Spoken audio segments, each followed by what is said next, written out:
You know what absolutely disgusts me? WWE had us believing Roman Reigns was done. They had us thinking the tribal chief abandoned his family when they needed him most. And let me tell you something right now, if you're not furious about how WWE disrespected the Bloodline for the past 6 months, then you haven't been paying attention. They made us watch the Usos get demolished week after week. They made Jimmy and G look like jokes against the Vision. And where was Roman? Where was the head of the table? But last night on Raw, everything changed. And if you left after the main event, you missed the most insane moment of 2025. I'm not exaggerating. This wasn't just a return. This was a statement. This was Roman Reigns reminding everyone why he's the most dominant force in WWE history. Let me take you back for a second because this story is deeper than you think. After WrestleMania 41, Roman Reigns vanished. The tribal chief left without explanation. No goodbye. No acknowledgement. Just gone. And the Usos?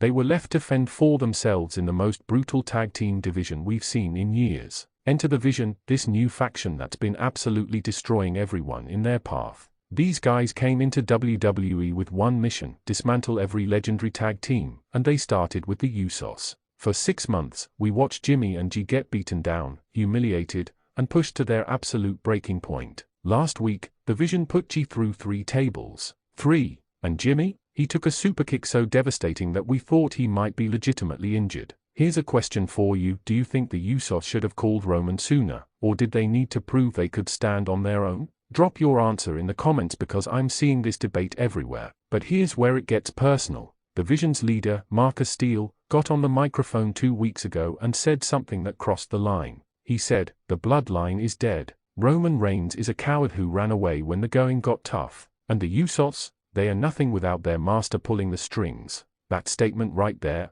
that was the biggest mistake of Marcus Steele's career. So last night on Raw, it was supposed to be simple. The Usos versus the Vision in a no disqualification match. Winner gets a shot at the tag team championships at Crown Jewel. The stakes couldn't be higher. Jimmy and G needed this win to prove they are still relevant. They needed to show that the Bloodline legacy isn't just about Roman Reigns. The match was brutal from the opening bell. Chairs, kendo sticks, steel steps, everything was legal and everything was used. The Usos were fighting with fire we haven't seen from them in months. You could tell this was personal. This wasn't about championships anymore. This was about respect. This was about family. This was about proving that you don't disrespect the Bloodline and walk away unscathed. For 15 minutes, it was back and forth warfare. The Vision hit their signature double-team powerbomb on Jimmy through a chair. The crowd thought it was over. But somehow, G broke up the pin at 2.9 seconds. The place erupted. Quick question for the comments: who do you think has been the MVP of the Usos over the past year, Jimmy or G? I need to know what you all think. But then things took a dark turn.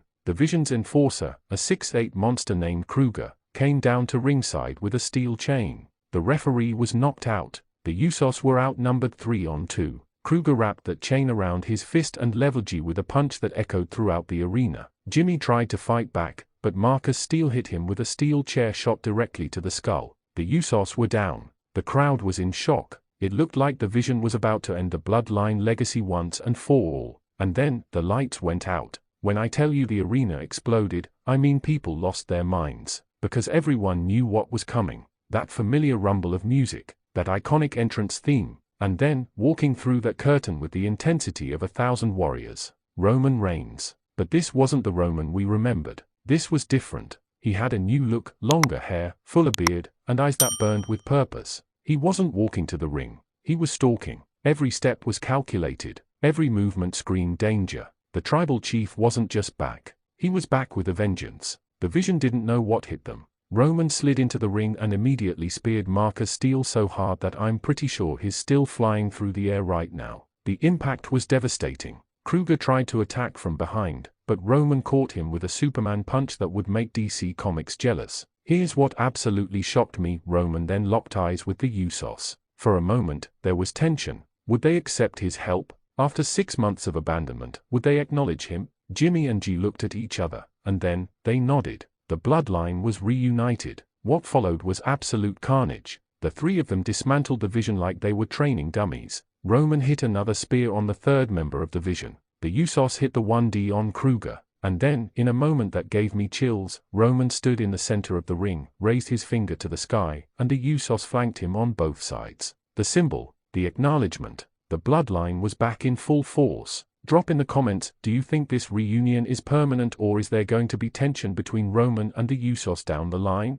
Because I have theories, but the story didn't end there. After the Vision retreated, Roman grabbed a microphone. The crowd was deafening. You couldn't even hear yourself think. And Roman, with that ice-cold stare, said something that's going to change everything. I didn't leave because I was scared. I didn't leave because I was weak. I left because I needed to evolve. I needed to become something greater. And now I'm back to remind every single person in that locker room, every champion, every challenger, every faction that thinks they run this place. I am your tribal chief. I am the head of the table. And anyone who disrespects my family, anyone who disrespects the bloodline, they will acknowledge me. The place went ballistic. But here's the most intriguing part. Roman then turned to the Usos and said, "You proved you don't need me, but together, we're unstoppable." That line right there shows that Roman's return isn't about dominance over his cousins. It's about unity. It's about the bloodline being stronger together than apart. Now, let's talk about the implications. First, the Vision just made the biggest enemy in WWE.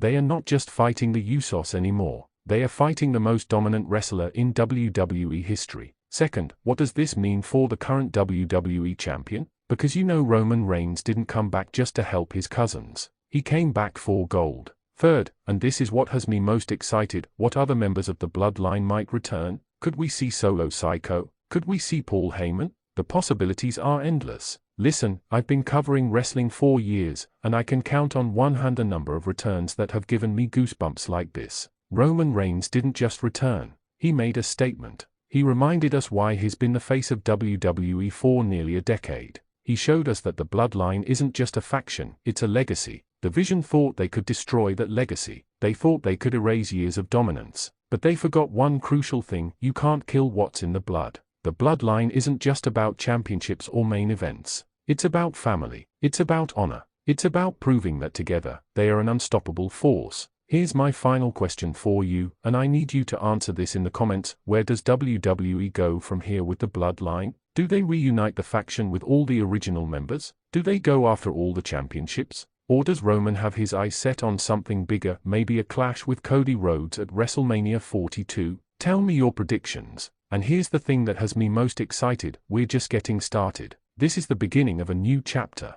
Roman Reigns is back. The Usos are re-energized. The bloodline is united. And every single person in WWE better be on high alert because the head of the table is coming for everyone. If you're as hyped about this return as I am, smash that like button right now. Subscribe to Wrestling Zone 1 because we're going to be breaking down every single bloodline moment from here on out. Hit that notification bell so you don't miss any of our coverage. And share this video with every wrestling fan you know because this is a moment that needs to be talked about. The tribal chief is back. The bloodline is reunited. And WWE will never be the same. I'll see you all in the next video where we break down what this means for Crown Jewel and beyond. Until then, acknowledge the truth: Roman Reigns is back, and he's better than ever.